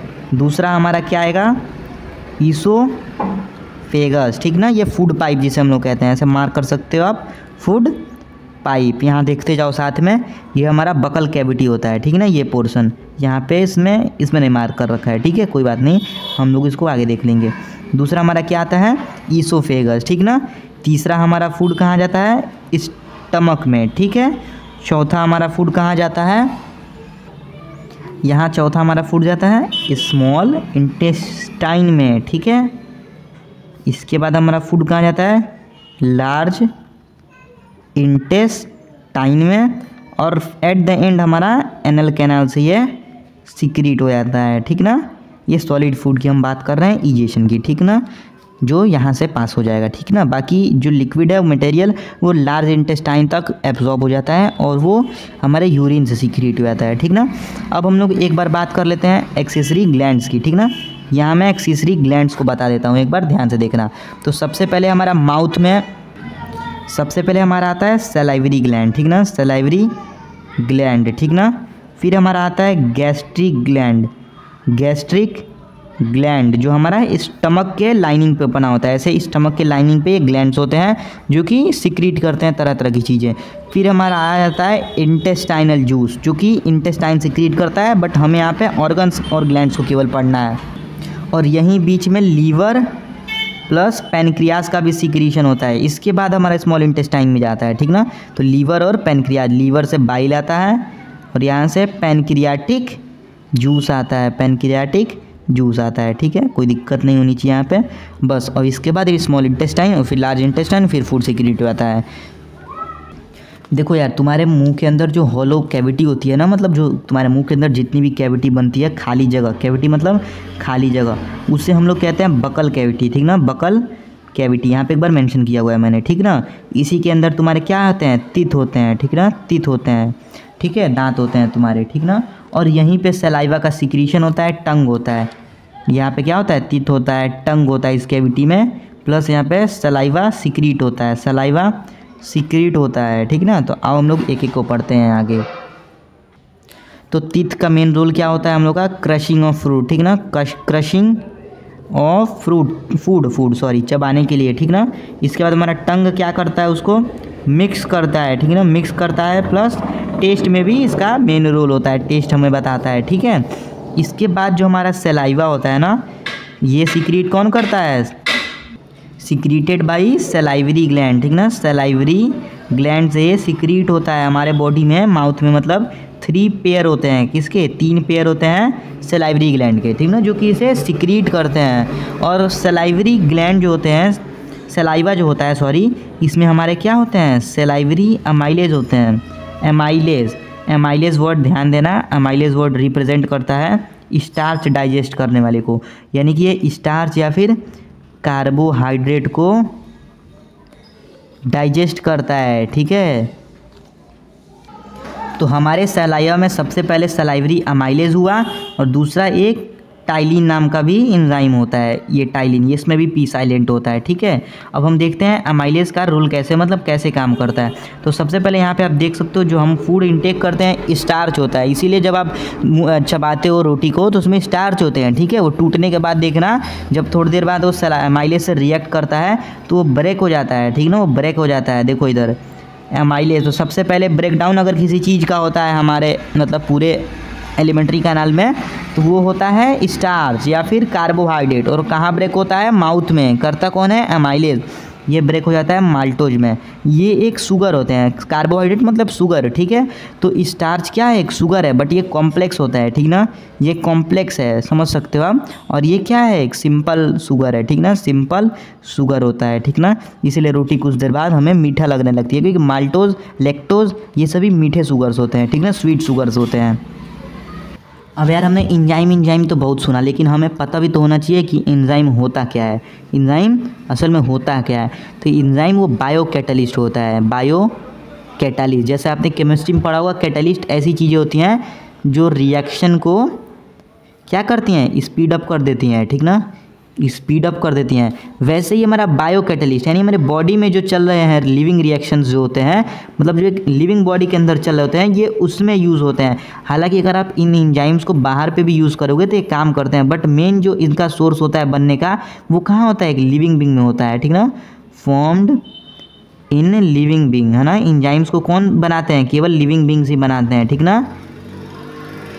इसीलिए इन्हें हम क्या कहते हैं, बायो कैटलिस्ट कहते हैं, ठीक है। आपने कई सारे एंजाइम पढ़ने हैं चैप्टर में, जैसे ट्रिप्सिन हो गया, एमाइलेज हो गया, लाइपेज हो गया, ठीक है, अलग अलग पढ़ने हैं हमें। तो आगे हम लोग देखते हैं। देखो अब हमारा फूड ईसोफेगस में आ जाता है। ईसोफेगस में आने से पहले वो एक कॉमन पैसेज से गुजरता है, ठीक ना, जिसे हम लोग फेरिंग्स कहते हैं, ठीक ना। और वहीं पे क्या होता है, एपिग्लोटिस होता है, एपिग्लोटिस। ये क्या है, स्पेलिंग सही कर लेना आप, ठीक ना। ये कार्टिलेज होता है, कान में आपने देखा है ईयर पिना पे कार्टिलेज होता है जो सॉफ्ट होते हैं। तो ये कुछ ऐसा स्ट्रक्चर होता है, कुछ इस जैसे, जो कि फूड आने पे ऐसे कंप्रेस हो जाता है और फूड नीचे चला जाता है दूसरे ट्यूब में, और एयर आए तो एयर वैसे ही पास करके निकल जाता है इस साइड से, कुछ ऐसा आप समझ सकते हो, ठीक ना। तो ये एपिग्लोटिस है, ठीक ना। ये फूड को फूड पाइप में भेजता है, ठीक ना। अब हमारा फूड कहाँ आता है, ईसोफेगस में आता है, ईसोफेगस, ठीक ना। इसे हम लोग क्या कहते हैं, फूड पाइप कहते हैं, ठीक है ना। ईसोफेगस पढ़ने से पहले आपको एक चीज़ और जानना होगा कि पेरिस्टलेटिक मूवमेंट क्या होता है, ठीक ना। देखो यार हमारे मतलब हमारे पूरे ट्रैक में, ठीक है, हमारे पूरे एलिमेंट्री कैनाल में कुछ मूवमेंट्स होते रहते हैं, कॉन्ट्रैक्शंस और रिलैक्सेशन, कॉन्ट्रैक्शंस और रिलैक्सेशंस, ठीक है। इससे क्या होता है ना, देखो ऐसे समझना है, यहाँ पे ऐसे फिर ऐसे कुछ समझ सकते हो आप। यहाँ पे देखो, यहाँ पे कोई फूड है, ठीक है। अब ये कॉन्ट्रैक्शन रिलैक्सेशन ऐसे कंटिन्यू होता रहेगा, और ये फूड को क्या करता है, पासेस फूड, ठीक ना, पासेस फूड, आपने देखा होगा कि ग्रेविटी से फूड हमारे पेट में नहीं जाता है। अगर मान लो आप पेड़ पे उल्टा भी लटके हुए हो और अगर आप कुछ खा रहे हो तो फूड नीचे कैसे चला जाता है, मतलब कि उल्टा ऊपर क्यों जाने लगता है, क्योंकि ये पेरिस्टैलेटिक मूवमेंट होते रहते हैं, ठीक ना। ये ऐसा नहीं है कि केवल यहीं पे होता है, ये पूरे हमारे गट में होता है, ठीक ना। गट यानी कि वो एलिमेंट्री कैनाल, ठीक ना। तो रिदमिक कॉन्ट्रैक्शन एंड रिलैक्सेशन होता है मसल्स का, है ना, through out the gastrointestinal tract, यानी पूरे ट्रैक में, ठीक ना। और इससे क्या होता है, हमारा फूड अंदर मतलब नीचे की साइड चला जाता है, आगे पास हो जाता है। और आपको एक चीज़ यहाँ पे और जानना होगा कि ये स्मूथ मसल्स के कॉन्ट्रैक्शन रिलैक्सेशन से होता है। और स्मूथ मसल्स कैसे होते हैं, स्मूथ मसल्स कैसे होते हैं, इनवॉलेंट्री होते हैं, ठीक ना, जो हमारे कंट्रोल में नहीं होते हैं। आप चाहो तो इन्हें रोक नहीं सकते हो, ठीक ना। इनवॉलेंट्री, सॉरी UNTRY, ठीक ना, इनवॉलेंट्री, ठीक ना। अगर आप कुछ खा रहे हो तो ये खुद ही होने लगेंगे, आप इसे रोक नहीं सकते हो। देखो यार, इसके बाद हमारा फूड कहाँ पास हो जाता है, हमारे स्टमक में, ठीक ना, स्टमक। अब आओ स्टमक को भी देखते हैं। देखो ये हमारा एक जे शेप बैग होता है ना, कुछ जे शेप्ड का बैग होता है। आपने देखा होगा स्टमक को हम लोग जनरली ऐसे कुछ ऐसे करके और ऐसे हम लोग इसको रिप्रेजेंट करते हैं। देखो जे शेप का स्ट्रक्चर दिख रहा है ना, ऐसे ऐसे समझ सकते हो, ठीक ना। और यहाँ पे फूड की क्या होती है, चर्निंग होती है, यानी हमारा फूड यहाँ पे भी कॉन्ट्रैक्शन रिलैक्सेशन 4 से 5 घंटे होते हैं, 4 to 5 आवर होते हैं, ठीक ना, जहाँ पे फूड को ब्रेक किया जाता है और यहाँ पे तरह तरह के सिक्रीशंस निकलते हैं, ठीक ना। तो यहाँ पे जो हम लोग का सिक्रीशन कौन रिलीज करता है, सिक्रीशन यहाँ पे रिलीज्ड बाई किसके द्वारा, गैस्ट्रिक ग्लैंड, ठीक ना। गैस्ट्रिक ग्लैंड्स हमारे होते हैं, ये सिक्रीशन सिक्रीट करते हैं।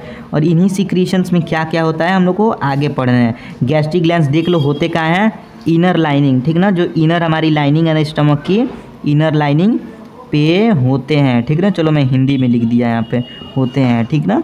आओ अब आगे देखते हैं। देखो जो हमारा गैस्ट्रिक ग्लैंड होता है, इधर ध्यान देना, जो हमारा गैस्ट्रिक ग्लैंड होता है ना, ये जो सिक्रीशन निकालता है उसे हम लोग क्या कहते हैं, गैस्ट्रिक जूस, ठीक है। और इस जूस के अंदर क्या क्या होता है वो हमें पढ़ना है। देखो सबसे पहले हमारा क्या होता है, HCl होता है, हाइड्रोक्लोरिक एसिड, चलो लिख ही देता हूँ, हाइड्रोक्लोरिक एसिड, ठीक है।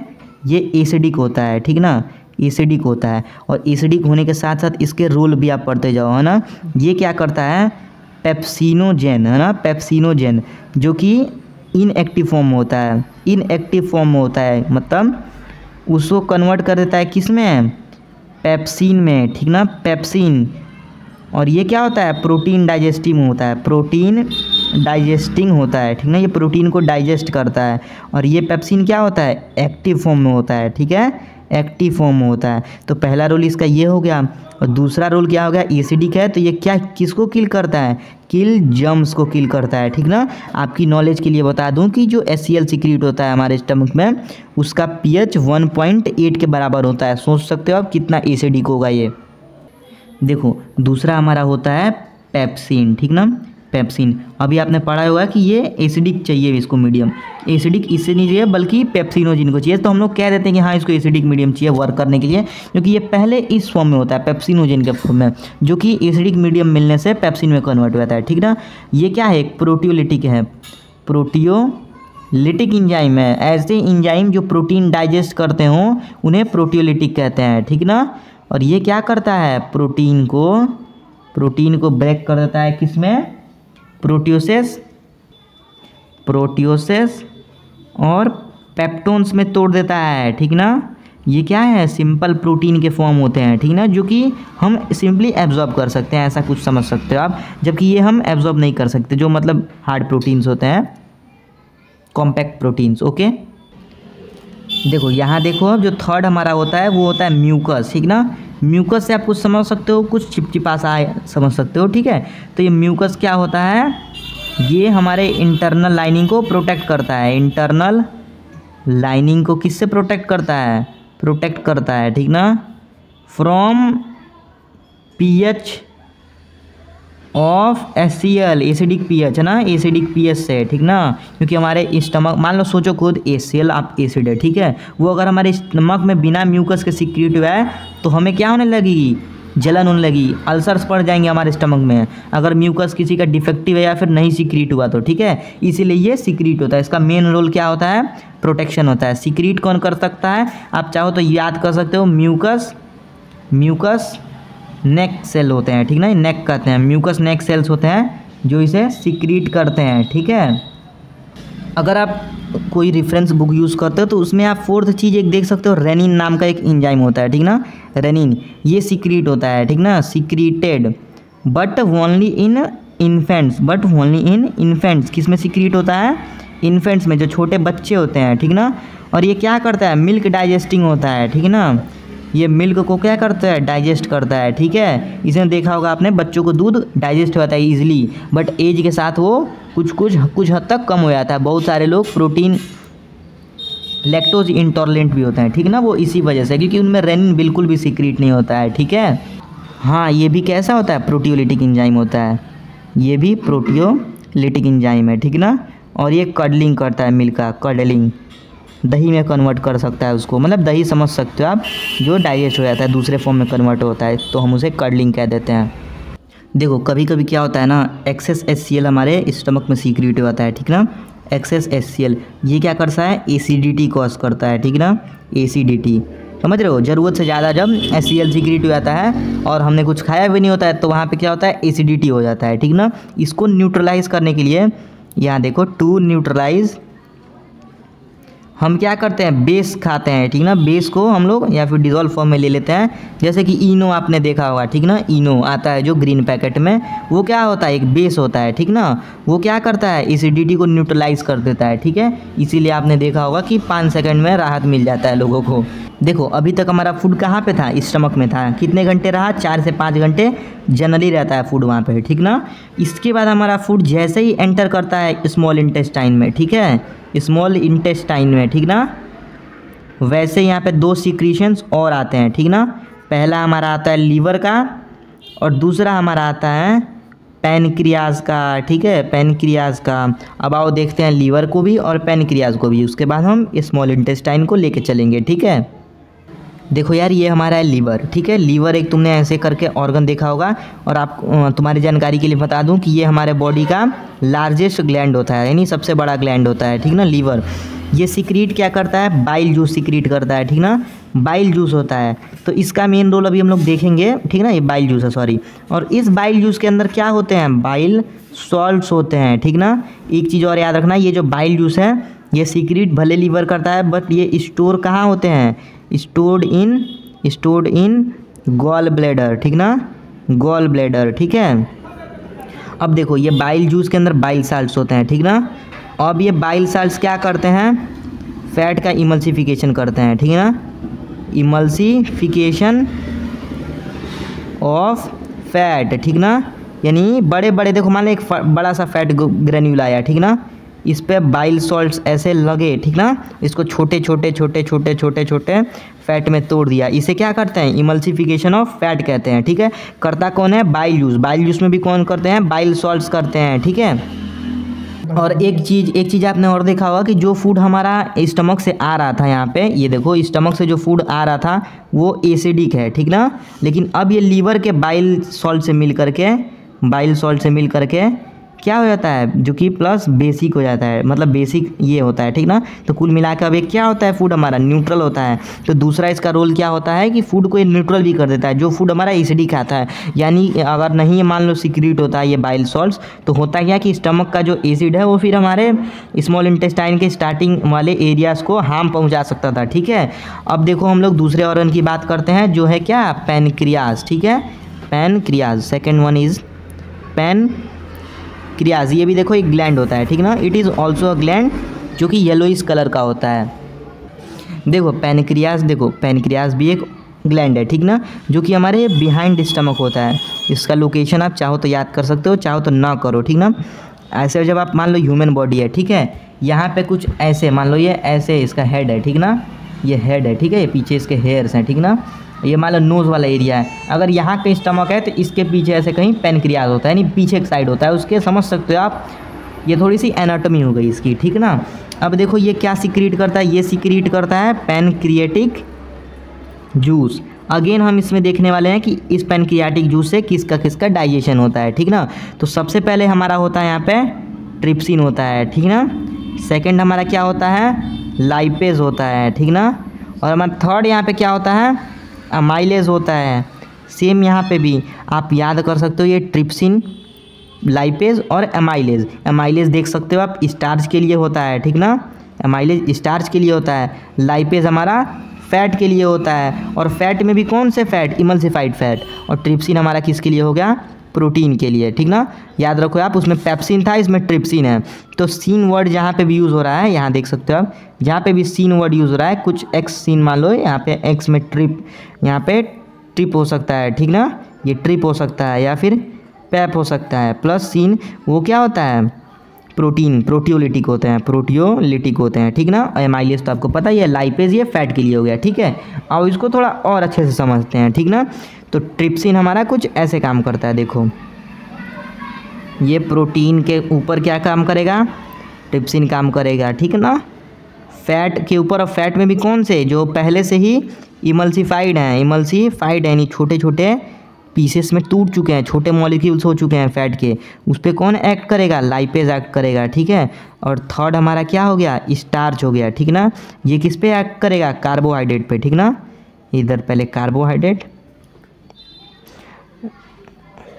बाई एमाइलेज, ठीक ना। बस इतनी चीज़ें आपको याद रखनी है पैनक्रियाज के लिए, ठीक ना। अब देखो एक चीज़ आपको यहाँ पे और समझना है कि जो पैनक्रियाज होता है वो एक हेटेरोक्राइन ग्लैंड होता है, ठीक ना। आप देखो मैं बताता हूँ, दो तरह के मतलब ग्लैंड्स को जो क्लासीफाई किया था, इधर देखना शॉर्ट में यहाँ पे, ठीक है। ग्लैंड्स जो हमारे होते हैं ये दो तरह के होते हैं, ठीक ना। एक एंडोक्राइन होता है और एक एक्सोक्राइन होता है, ठीक है। एंडोक्राइन ग्लैंड्स में हमारे इंजाइम हार्मोन्स वाले ग्लैंड आते हैं, ठीक ना, हार्मोन्स वाले, ठीक है। जैसे आपने पढ़ा होगा सलाइवरी ग्लैंड, वो एक इंडोक्राइन ग्लैंड है, ठीक ना। फिर पिट्यूटरी ग्लैंड, इंडोक्राइन यानी ये क्या करते हैं, डायरेक्टली अपना सिक्रीशन सिक्रीट कर देते हैं अपने टारगेट एरिया पे, ठीक है। बच्चों देखो ये इंडोक्राइन वाला जो होता है ये हार्मोन सिक्रीट कहाँ करते हैं, अपने ब्लड में करते हैं, और ये ब्लड से अपने टारगेट साइट पे चले जाते हैं, ठीक है। बट जो एक्सोक्राइन है वो डक्टलेस होते हैं, सॉरी डक्ट इनमें प्रेजेंट होता है, ठीक ना। जबकि इनमें डक्ट क्या होता है, एब्सेंट होता है, ठीक ना, यहाँ पे प्रेजेंट होता है। तो ये डक्ट अगर इनके पास है तो ये अपने टारगेट पे डायरेक्ट सिक्रीट कर देते हैं, ठीक ना, अपने डक्ट के थ्रू। बट इनके अंदर डक्ट क्या होता है, नहीं होता है, एब्सेंट होते हैं। तो ये अपने हार्मोन्स को ब्लड में पहले सिक्रीट करते हैं, ब्लड से टारगेट पे पहुँचता है। तो पैनक्रियाज क्या है हमारा, यहाँ नीचे की साइड में देखो एक बार, ये पैनक्रियाज क्या है हमारा, बोथ है, ठीक ना। एंडोक्राइन भी है और एक्सोक्राइन भी है, ठीक ना। एंडोक्राइन कैसे है, क्योंकि ये एक हार्मोन सिक्रीट करता है, ठीक ना, हार्मोन सिक्रीट करता है, ठीक है, जिसका नाम क्या है, जिसका नाम है हमारा इंसुलिन, ठीक है। और इंसुलिन क्या करता है, ब्लड में शुगर लेवल को मेंटेन करता है, शुगर लेवल, ठीक ना। ग्लूकोज भी एक शुगर होता है, ठीक है। एक्सोक्राइन क्या होता है, जहाँ पे डक्ट एब्सेंट प्रेजेंट होते हैं, ठीक ना। और ये क्या करते हैं, अपने टारगेट साइट पे सिक्रीट करते हैं, टारगेट साइट पे क्या होता है, सिक्रीशन होता है। तो एक्सोक्राइन कैसे हुआ, एक्सोक्राइन कैसे हुआ जल्दी बताओ। अभी हमने पढ़ा है पैनक्रियाटिक जूस सिक्रीट करता है, ठीक ना, पैनक्रियाटिक जूस सिक्रीट करता है, किसके थ्रू, डक्ट भी पता होना चाहिए यहाँ पे, क्योंकि हमें डक्ट प्रेजेंट होता है। तो होता है पैनक्रियाटिक डक्ट, सिंपली डक्ट यानी वो पैसेज, ट्यूब जिससे वो निकल रहा है, ठीक ना। तो कुछ अगर ऐसे पैनक्रियाज मान लो हो गया हम लोग का ये, तो यहाँ से कुछ ऐसे डक्ट निकल रहे होते हैं, ठीक ना। इसी को हम लोग क्या कहते हैं, पैनक्रियाटिक डक्ट कहते हैं, ठीक है। इसलिए पैनक्रियाज को हम लोग क्या कहते हैं, हेटेरोक्राइन कहते हैं, हेटेरोक्राइन होता है। क्वेश्चन इस पर बनते हैं बच्चों, ध्यान रखना, हेटेरोक्राइन, ठीक ना। ये हम लोग का क्या हो गया, पैनक्रियाज हेटेरोक्राइन। इसको मैं हाईलाइट कर देता हूँ क्योंकि ये एंडो भी है एक्सो भी है। एंडो कैसे है, हार्मोन सिक्रीट करता है, एक्सो कैसे है, क्योंकि ये पैनक्रियाटिक जूस सिक्रीट करता है डक्ट से। एंडो यानी डायरेक्ट, मतलब ब्लड में सिक्रीट करना है, ठीक ना। एंडोथीलियम आप पढ़ोगे आगे, ब्लड वेसल्स को कहते हैं। देखो पीछे आपको याद हो, स्टमक से हम लोग का फूड, स्टमक से हम लोग का फूड कहाँ पे आया था, स्मॉल इंटेस्टाइन में। कहाँ आया था, स्मॉल इंटेस्टाइन में। इसी बीच लीवर का और पैनक्रियाज का सिक्रीशन ऐड हुआ था। तो इंटेस्टाइन को हम लोग 3 पार्ट में डिवाइड करते हैं, यानी कि जो स्टार्टिंग का कुछ एरिया होता है उसे हम ड्यूडेनम कहते हैं, ठीक ना, ड्यूडेनम कहते हैं। जो मिडिल का क्वाइल्ड एरिया होता है उसे हम जेजनम कहते हैं, ठीक ना। और जो लास्ट का थोड़ा सा पार्ट होता है उसे हम क्या कहते हैं, जो जुड़ा होता है लार्ज इंटेस्टाइन से, उसको इलियम कहते हैं। क्या कहते हैं, इलियम कहते हैं, ठीक है। कोई दिक्कत नहीं होनी चाहिए यहाँ पे। तो जो हमारा सिक्रीशन होता है लीवर का और पैनक्रियास का, वो ड्यूडनम में होता है, क्यों, क्योंकि स्टार्टिंग पॉइंट है ना, स्टार्ट यहीं से होता है, ठीक है। ये मिड का होता है और ये लास्ट का एरिया होता है, ठीक ना। अब देखो ये हाईली क्वाइल्ड होता है, ठीक ना, हाईली क्वाइल्ड होता है, ठीक है। कितना होता है, हाईली क्वाइल्ड स्ट्रक्चर होता है, ठीक है। और साइट ऑफ फाइनल डाइजेशन होता है, साइट ऑफ फाइनल डाइजेशन, यहीं पे फाइनल डाइजेशन होता है, ठीक है। इसके बाद से लार्ज इंटेस्टाइन में वाटर का एब्जॉर्प्शन होता है, ठीक ना। हाईली क्वाइल्ड 5 to 7 मीटर होता है एडल्ट्स में, ठीक ना, एडल्ट्स में। आपको एक बात और पता चलनी चाहिए यहाँ से कि जो एनिमल्स मतलब कि ग्रास ईटिंग होते हैं, ठीक है ना, जो सेलुलोज डाइजेस्ट करते हैं, ग्रास में हमारा सेलुलोज होता है, उनके स्मॉल इंटेस्टाइन का लेंथ कार्निवोरस के मुकाबले बड़ा होता है, लंबा होता है, ठीक है। यानी कि अगर आप लॉयन के मतलब एक साइज़ के एवरेज करोगे आप, तो लॉयन और काऊ में किसके बड़ा, मतलब काऊ का क्या होगा, स्मॉल इंटेस्टाइन कंपैरेटिवली रेशियो से ज़्यादा होगा, क्योंकि उसे सेलुलोज डाइजेस्ट करना होता है। और सेलुलोज के लिए थोड़ी सी ज़्यादा मतलब समझ सकते हो आप, लेंथ चाहिए, ज़्यादा पैसे चाहिए, डाइजेस्ट होने में टाइम लगता है उसे, ठीक है। अब देखते हैं क्या क्या सीक्रेट होता है हमारा स्मॉल इंटेस्टाइन में। देखो स्मॉल इंटेस्टाइन में हमारा इंटेस्टाइनल जूस सीक्रेट होता है ना, इंटेस्टाइनल जूस सीक्रेट होता है, ठीक ना। सेम यहाँ पे भी तीनों चीज़ों का डाइजेशन होगा। इस इंटेस्टाइनल जूस में क्या होते हैं, इंजाइम्स होते हैं जो डाइजेस्ट करते हैं, हर जगह तो इंजाइम्स ही थे। अब यहाँ पे देखो आप, ये पॉइंट्स आपको बहुत ज़्यादा नोट करने वाली है, इंपॉर्टेंट है, ध्यान देना यहाँ पे। कार्बोहाइड्रेट का यहाँ पे डाइजेशन हमारा होता है, फैट का डाइजेशन होता है और प्रोटीन का डाइजेशन होता है, ठीक है। तो जो हमारे कार्बोहाइड्रेट टूटते हैं वो ग्लूकोज में हो जाते हैं। आपने याद होगा प्लांट में हमने उसे स्टार्च में ग्लूकोज बनाया, फिर स्टार्च में स्टोर किया था, ठीक है। यहाँ पे ग्लूकोज बनता है, ठीक ना। अब देखो यहाँ पे प्लांट्स में भी ग्लूकोज बनता है, बट स्टोर स्टार्च में होता है, ये स्टोर किस में होता है, स्टोर्ड इन ग्लाइकोजन के फॉर्म में स्टोर होता है, ठीक ना। अब देखो ये हमारा फैट है, फैट किस में टूट जाता है, फैटी एसिड और ग्लाइसरोल, ठीक ना, ये ग्लाइसेरोल में टूट जाता है। ये ग्लाइसरोल का यूज़ होता है हमारा प्लाज्मा मेम्ब्रेन बनाने में, ठीक है। और प्रोटीन फाइनली किस में टूट जाता है हमारा, अमाइनो एसिड में, अमाइनो एसिड में। हर एक प्रोटीन की जो फंक्शनल यूनिट होती है वो अमाइनो एसिड होती है, ठीक है। अमाइनो एसिड का स्ट्रक्चर आप 11th में अच्छे से पढ़ोगे, कोई दिक्कत नहीं है। देखो आपको यहाँ पे आपके नॉलेज के लिए बता दूँ कि जो इंटेस्टाइनल जूस होता है उसमें इंजाइम्स टोटल 50 टाइप्स के होते हैं, ठीक है। 50 टाइप्स की इंजाइम्स, जिसमें से हमने ये मतलब हर एक चीज़ तोड़ते ही नहीं हैं, कुछ अलग चीज़ों को भी तोड़ सकते हैं, जैसे न्यूक्लियस को न्यूक्लियस ब्रेक करता है, ठीक है। इस तरह से आप समझ सकते हो अलग अलग चीज़ों को, कार्बोहाइड्रेट्स को कार्बोहाइड्रेट्स ब्रेक करते हैं। बट यहाँ पे जो 50 टाइप की इंजाइम्स है, सोचने वाली बात यह है कि ये सीक्रेट होते हैं, बट हमें पढ़ाया तीन जाता है, कोई बात नहीं है। इन टुगेदर को हम लोग क्या कर रहे हैं, सक्कस इंटेरिकस, सक्कस इंटेरिकस। ये एनसीईआरटी में मेंशन नहीं है, बट अगर आप कोई रेफरेंस बुक यूज़ करते हो तो उसमें आप इस चीज़ को ढूंढोगे तो मिल सकता है आपको, सक्कस इंटेरिकस, ठीक ना। इसमें से 3 होते हैं, कार्बोहाइड्रेट्स, फैट और प्रोटीन। इनका ब्रेकडाउन, कार्बोहाइड्रेट ग्लूकोज में जो कि सिंपल फॉर्म होता है, फैट फैटी एसिड और ग्लाइसरोल में। ये ग्लाइसरोल हमारा यूज़ होता है कहाँ पे, प्लाज्मा मेम्ब्रेन बनाने में, ठीक है। प्रोटीन हमारा ब्रेक होता है अमाइनो एसिड में, जो कि फंक्शनल यूनिट होती है प्रोटीन की, ठीक है। ये एक नाइट्रोजन कंटेनिंग मॉलिक्यूल होते हैं अमाइनो एसिड्स। देखो अब हम बात करते हैं फूड की, जो डाइजेस्टेड ये ग्लूकोज हो गया, fatty acid, glycerol, amino acid हमने जो पढ़े थे, उसका एब्जॉर्प्शन कहाँ पे होता है, तो वो होता है हमारा स्मॉल इंटेस्टाइन में। यही मेन साइट है जहाँ पे हमारा फूड का एब्जॉर्प्शन होता है। ध्यान रखना, वाटर का जो एब्जॉर्प्शन होता है वो लार्ज इंटेस्टाइन में होता है, मतलब कुछ ही इसमें होता है, बाकी जो होता है वो लार्ज इंटेस्टाइन में वाटर एब्जॉर्ब होता है, ठीक है। तो यहाँ पे देखो हमारा एब्जॉर्प्शन होता है। एब्जॉर्प्शन कौन करते हैं, तो ये विलाई करते हैं, ठीक है, विलाई, ठीक ना। विलाई को आप ऐसे समझ सकते हो कि ये ऐसे ऐसे कुछ स्ट्रक्चर होते हैं, ठीक ना, ये ऐसे ऐसे कुछ स्ट्रक्चर होते हैं। ये क्या है, हमारी लाइनिंग है, ये लाइनिंग है, ठीक ना। किसकी लाइनिंग है, हमारा स्मॉल इंटेस्टाइन की, ठीक है। ये नीचे एक साइड होते हैं, सॉरी मैंने गलत बता दिया, ऐसे ऐसे ऐसे कुछ होते हैं, ठीक है। विलाई हो गया, और क्या होते हैं, माइक्रो विलाई, विलाई से भी छोटे, ठीक ना। विलाई को आप देखोगे अगर बुक में तो इसका डेफिनेशन आपको मिलेगा फिंगर लाइक प्रोजेक्शन, ठीक है, फिंगर लाइक प्रोजेक्शंस।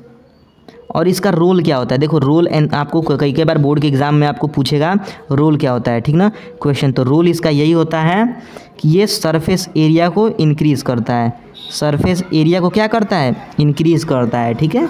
यहाँ मैं मेंशन करता हूँ इंक्रीज़ करता है। और याद रखना एक चीज़ और कि जो विलाई होते हैं ना ये सिंगल सेल थिक होते हैं, सॉरी जो विलाई के साइड में आप देखो दूसरा रोल भी यही बताता हूँ, विलाई रोल नहीं आप कह सकते हो कि जो विलाई होता है ना उसके पास एब्जॉर्प्शन के बाद ब्लड वेसल्स होती हैं, ब्लड कैपिलरीज होती हैं, ठीक है, कैपिलरीज होती हैं जहाँ पे ये एब्जॉर्ब मटेरियल जो होता है हम लोग का ये सब वो कहाँ उसमें चला जाता है ब्लड कैपिलरीज में। और याद रखना ये जो ब्लड कैपिलरीज होती हैं ना ये सिंगल सेल्ड होती हैं, ठीक है। सोच सकते हो आप कि विलाई का साइज़ क्या होगा, जहाँ पे हमने एक सेलुलर लेवल पे बात कर रहे हैं अभी। तो सोचो यहाँ पे एक एक मतलब फाइनल मॉलिक्यूल्स में हमने हर एक चीज़ों को तोड़ रखा है, एक प्रोटीन को भी हमने अमाइनो एसिड के एक छोटे से यूनिट में तोड़ रखा है, ठीक है। और वो ब्लड कैपिलरीज से हमारे ब्लड में चली जाती हैं, ठीक है। अब जहाँ जहाँ उसका यूज़ होगा वो चीज़ें वहाँ चली जाएंगी, ठीक है। अब आओ हम लोग बात करते हैं फाइनली लार्ज इंटेस्टाइन की। इसके बाद हमारा चैप्टर यहाँ पे फिनिश होने वाला है। तो ये हमारा लार्ज और ये हमारा इंटेस्टाइन। देखो लार्ज इंटेस्टाइन वो रीज़न है जो होता तो लेंथ में कम है, इसकी लेंथ क्या होती है, length is smaller than small intestine, smaller than small intestine. But हम इसे लार्ज क्यों कहते हैं, क्योंकि इसका डायमीटर ज़्यादा होता है, ठीक है। देखो intestine but diameter is greater than small intestine, ठीक है। यानी अगर आप यहाँ पे एक कंपैरेटिवली एग्जांपल से समझोगे तो ये हमारा स्मॉल इंटेस्टाइन होता है, कुछ ऐसे समझ सकते हो आप, ठीक ना। और ये हमारा लार्ज इंटेस्टाइन होता है, ये लार्ज इंटेस्टाइन है, ये स्मॉल इंटेस्टाइन है, ठीक है। तो यहाँ से आप समझ सकते हो स्मॉल क्यों कहते हैं। बट लेंथ वाइज बात करोगे तो स्मॉल इंटेस्टाइन की लेंथ ज़्यादा होती है और इसकी कम होती है, ठीक ना। आओ अब यहाँ पे देखते हैं लार्ज इंटेस्टाइन को। तो यहाँ पे इसका लेंथ अगर मैं बताऊँ तो ये 1.4 से 1.8 मीटर होता है। यानी आप बस इसे कंपैरिजन के लिए याद कर सकते हो, याद करने की ज़रूरत नहीं है, कहीं नहीं पूछता है, ठीक है। हाँ बट यहाँ ज़रूर एक चीज़ याद करना है कि यहाँ पे वाटर का क्या होता है, एब्जॉर्प्शन होता है, ठीक है, ऑब्जॉर्प्शन होता है। और इसे भी हमने 3 पार्ट में डिवाइड कर रखा है, ठीक ना, सिक्कम पहला और दूसरा कॉलन और थर्ड वन इज रेक्टम, ठीक है, रेक्टम। ये लास्ट जो होता है पार्ट ये ज्वाइंट विथ एनल कैनाल, ठीक ना, एनल कैनाल से ये ज्वाइन होता है। और फाइनली हमारा क्या होता है, यहाँ से इजेस्ट कर देते हैं हम अपने सॉलिड फूड मटेरियल को, ठीक है, यहाँ से ख़त्म हो जाता है। यहाँ पे और एक ऑर्गन होता है अपेंडिक्स, ठीक ना, ये लार्ज वाले पोर्शन पे जुड़ा होता है, ठीक ना। ये सीकम जो आप पार्ट देख रहे हो ना, यहाँ पे ध्यान दो, यहाँ पे एक ऑर्गन होता है अपेंडिक्स ना। साइंटिस्ट ये बिलीव करते हैं कि ये इसकी कोई ज़रूरत नहीं होती है हमारे बॉडी में। बट अगर आप रूमिनेंट को देखोगे, यानी कि जो ऑर्गेनिज्म सेलुलोज डाइजेस्ट करते हैं, काऊ बफेलो, उनके अपेंडिक्स में ना कुछ सिम्बायोटिक माइक्रो ऑर्गेनिज्म होते हैं, सिम्बायोटिक माइक्रो ऑर्गेनिज्म होते हैं, ठीक है, माइक्रो ऑर्गेनिजम्स होते हैं, ठीक ना, जो कुछ एंजाइम सिक्रीट करते हैं जिनका रोल होता है डाइजेशन में, ठीक है। बट हमारे अपेंडिक्स में साइंटिस्ट बिलीव करते हैं कि ऐसी कोई चीज़ नहीं है, आप चाहो तो इसे ऑपरेशन के थ्रू निकलवा सकते हो, ठीक है। आओ अब आगे के चैप्टर में हम रेस्पिरेशन की बात करेंगे। तब तक चैनल को सब्सक्राइब कर लेना, बेल आइकन मत दबाना, कोई दिक्कत नहीं है। और शेयर करना होगा करना, नहीं करना होगा मत करना, उसमें तेरा क्या जाएगा।